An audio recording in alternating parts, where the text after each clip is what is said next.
আমাদের ইচ্ছা, আমাদের পরিকল্পনা, আমাদের প্রত্যাশা, আমরা দেশের মানুষের কাছে একটি জবাবদিহিতামূলক সরকার গঠন করতে চাই, যারা জনগণের কাছে জবাবদিহিতা করতে বাধ্য থাকবে। তাহলেই দেশের সমস্যার সমাধানগুলি করতে সক্ষম হব আমরা পর্যায়ক্রমিক ভাবে। সহকর্মীবৃন্দ, আরেকটি কথা উল্লেখ না করলেই নয়। আপনারা প্রায়শই, আমি প্রায় প্রত্যেকটি অনুষ্ঠানে এটি বলেছি, আমি আপনাদের সামনে আবারও সেই পুরনো কথাই তুলে ধরতে চাই। পুরনো এই জন্য, কথাটি হতে পারে পুরনো, কিন্তু আমার কাছে মনে হয় এই কথাটি বোধহয় সঠিক। দেখুন, আপনাদের সাথে যখন আমার দলীয় অনুষ্ঠানে বা বিভিন্ন জায়গায় যখন কথাবার্তা হয়, তখন কিন্তু আপনারা একটি কথা বলে থাকেন যে বিএনপির উপরে এই দেশের মানুষের, অধিকাংশ মানুষের আস্থা রয়েছে। বিএনপির উপরে এদেশের অধিকাংশ মানুষ আস্থা রাখে, বিশ্বাস রাখে। প্রিয় সহকর্মীবৃন্দ, আপনাদের কথাটি সঠিক। আপনাদের সহকর্মী হিসাবে আমিও বিশ্বাস করতে চাই যে কথাটি সঠিক। কিন্তু এই যে মানুষের আস্থা, এই যে মানুষের বিশ্বাস আমাদের উপর বা আমাদের প্রতি, এটিকে ধরে রাখার দায়িত্ব কিন্তু আমাদের। এটিকে ধরে রাখার দায়িত্ব কিন্তু জনগণ না, এটিকে ধরে রাখার দায়িত্ব বিএনপির একজন নেতা বা কর্মী হিসাবে দায়িত্ব হচ্ছে আপনার, যে আপনার উপরে মানুষ আস্থা রেখেছে।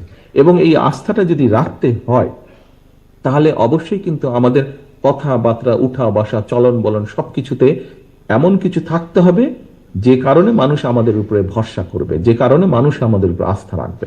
আপনার উঠা বসা, চলনে বলনে যদি এমন কিছু থাকে যে কারণে মানুষ আমাদের উপরে ভরসা রাখবেন না, তাহলে কিন্তু ক্ষতিগ্রস্ত প্রথমে আপনি হবেন, পরে আপনার এলাকার দল হবে, আপনার এলাকার যারা দলের নেতা করবে, এবং সামগ্রিকভাবে এটি হচ্ছে ইনফ্লুয়েঞ্জার জ্বরের মতন। ঘরে একবার ঢুকলে যেরকম, একজন নিয়ে ঢুকলে যেরকম সবার হতে থাকে হাঁচি কাশি, ঠিক এটাও এরকম।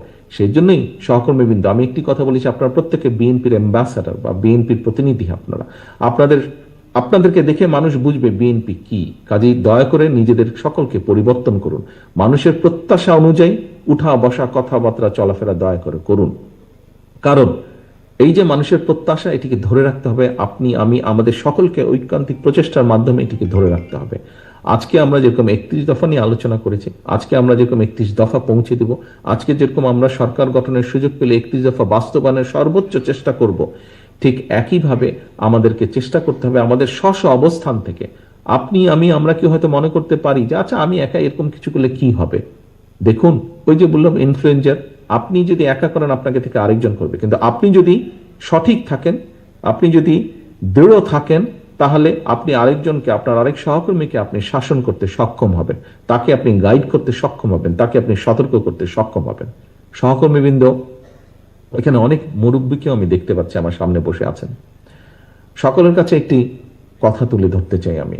আমাদের বহু নেতা কর্মী, বহু সহকর্মী বিগত 15 বছর গুম হয়েছে, খুন হয়েছে, অত্যাচারিত হয়েছে, নির্যাতিত হয়েছে, পঙ্গু হয়েছে অনেকে, বাড়িঘর ধ্বংস হয়ে গেছে অনেকের। কিন্তু তারপরেও দল ছাড়েনি এই মানুষগুলো। কেন? একটি বিশ্বাস নিয়ে। সেই বিশ্বাসটি ছিল জনগণের অধিকার প্রতিষ্ঠার যে আন্দোলন, সেটি সফল হবে, সেটি সফল করবে, এটির প্রতিজ্ঞা ছিল। প্রিয় সহকর্মীবৃন্দ, এখানে আপনারা অনেকেই আছেন। আমি সংক্ষেপে আমার কথাটি তুলে ধরতে চাই। হয়তো প্রত্যেকেরটা আমার জানা নেই, বাট আমারটা কম বেশি আপনারা জানেন। আমার বাবা শহীদ রাষ্ট্রপতি জিয়াউর রহমান এই দেশের জন্য কাজ করতে গিয়েই ষড়যন্ত্রকারীদের হাতে শহীদ হয়েছেন। আমার ভাই শহীদ হয়েছেন বা মারা গিয়েছেন ষড়যন্ত্রকারীদের অত্যাচারে। আমার মা দেশনেত্রী খালেদা জিয়া, যাকে এক বাক্যে আপনারা প্রত্যেকটি মানুষ এখানে চেনেন, ওনাকে ষড়যন্ত্রকারীরা শুধুমাত্র দেশের পক্ষে থাকার জন্য, দেশের মানুষের পক্ষে থাকার জন্য কিভাবে নির্যাতিত হতে হয়েছে ওনাকে, সেই বিস্তারিত কাহিনীতে আমি গেলাম না। কাজেই সহকর্মীবৃন্দ, বাংলাদেশের বহু পরিবার, বিএনপির বহু পরিবারের কাহিনী কিন্তু এই রকম। বহু পরিবারের কাহিনী এবং আমার পরিবারের কাহিনী একই রকম। বহু নেতাকর্মী আছেন যার বাবা মারা গিয়েছে, মা মারা গিয়েছে। এই যে অনেকেই হাত তুলছেন, বাবা মারা গিয়েছে, মা মারা গিয়েছে, স্বজন মারা গিয়েছে, হাত করা অবস্থায় তাকে জানাজায় যেতে হয়েছে, অথবা জানাজাও পাননি। বহু মানুষ আছেন, বহু মানুষ আছেন। এই যে অনেকেই হাত তুলছেন। সহকর্মীবৃন্দ, আজকে বিভাগীয় পর্যায়ে আমাদের শেষ কর্মসূচি, আমরা এরপরে জেলা পর্যায়ে শুরু করব। আমি শুধু আজকে কুমিল্লা বিভাগের নেতাকর্মীদের উদ্দেশ্যে কথাটি বলছি না, আমি সমগ্র বাংলাদেশে ছড়িয়ে ছিটিয়ে থাকা আমার লক্ষ কোটি নেতাকর্মীর উদ্দেশ্যে কথাটি বলতে চাই। যেহেতু আপনারা বলছেন দেশের মানুষ বিএনপির উপর আস্থা রাখে, আসুন, বহু সময় নষ্ট হয়েছে, স্বৈরাচার অনেক কিছু ধ্বংস করে দিয়ে গেছে, এই দেশটাকে তারা ধ্বংস করে দিয়ে গেছে, এই দেশের মানুষের ভবিষ্যৎ তারা ধ্বংস করে দিতে চেয়েছিল।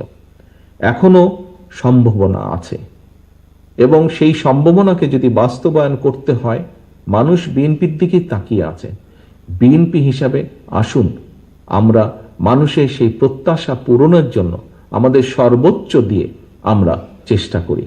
এই দেশের জনগণের অধিকার ফেরানোর জন্য আমাদের সহকর্মীরাই জীবন দিয়েছে, আপনাদের আরো মানুষ দিয়েছে, বাট আমাদের সহকর্মীদের সংখ্যা বেশি। আমরা যে মানুষগুলো গুম হয়েছে, খুন হয়েছে, অত্যাচারিত হয়েছে, নির্যাতিত হয়েছে, আমরা রাজনৈতিক দল হিসেবে যদি বিবেচনা করি, দেখা যাবে আমাদের নেতাকর্মীর সংখ্যাই সবচেয়ে বেশি।